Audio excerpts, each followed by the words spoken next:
حضرات، میں ہوں اختر عباس اور آپ سب کو میرا سلام پہنچے. لیکن اب یسریٰ کا اور مس ندیم کا دو لوگوں کے ہم نے مسائل، ایک اس رخ کو جاتا ہے ایک اس رخ کو جاتا ہے، وہ منتخب کیے. تو چونکہ یہ آپ کے کام کی چیزیں ہیں، ہر دوسرے تیسرے گھر میں کوئی نہ کوئی مسئلہ ہوا رہتا ہے. یوسفہ وہ کہتی ہیں کہ سر میری نند نے میرا سونا ادھار کی صورت مجھ سے لیا تھا، اب واپس نہیں کر رہی. میرے بچے، چونکہ یہ رشتہ ایسا ہے کہ اس وقت نند نے آپ سے براہ راست لیا، ساس کی موجودگی میں لیا یا میاں کی موجودگی میں لیا، آپ نے کس کے کہنے پہ دیا؟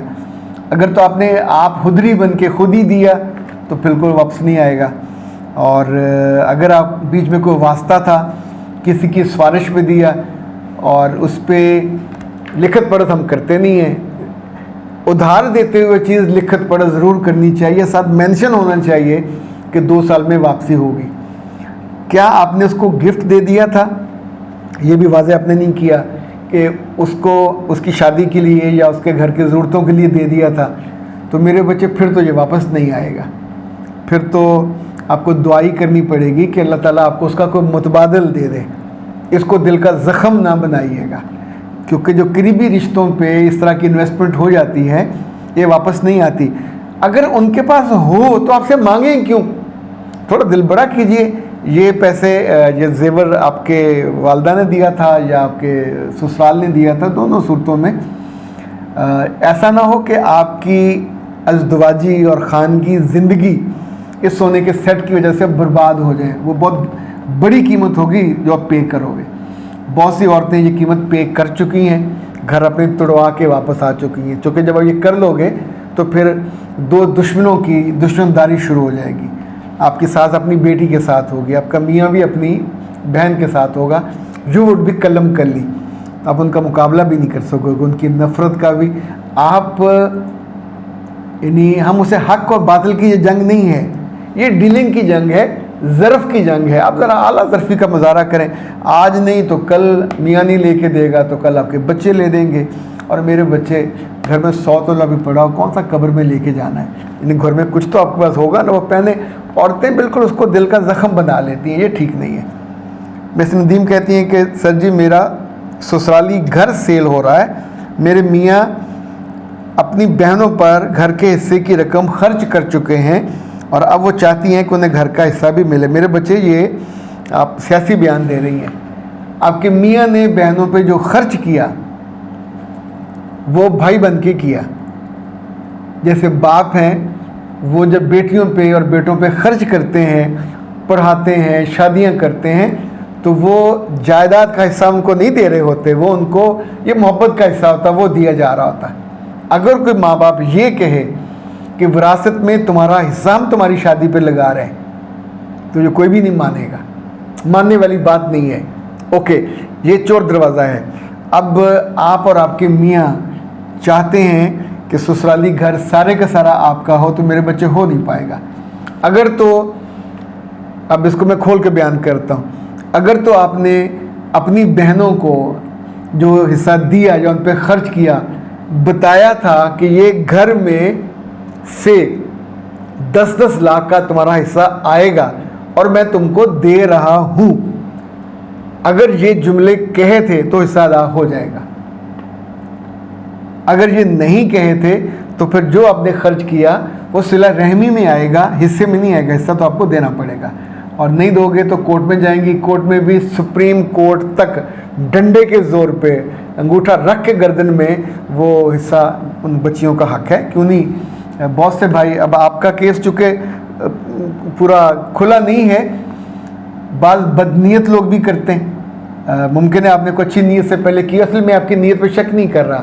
تو بدنیت لوگ اپنی بیویوں کی وجہ سے، خود اپنے اندرونی لالچ کی وجہ سے بہنوں کا حصہ مارتے ہیں، کھا جاتے ہیں. نیرا زہر ہے، نیری آگ ہے، نہیں کھانا چاہیے. اللہ اور دے دے گا. یہ حصہ نہ ملتا تو بھی تو زندہ تھے نا. میاں کوئی اتنا کھٹو نہیں ہوتا کہ وہ اسی حصے پہ ہی جی رہا ہوتا ہے. بات سمجھ رہے ہیں؟ اوکے. سلیمہ، سر جی شوہر باہر ملک میں، وہاں دوسری شادی کی ہے، اب مجھ کو طلاق دے رہا ہے، ہمارے 2 بچے ہیں، کیا مجھ کو طلاق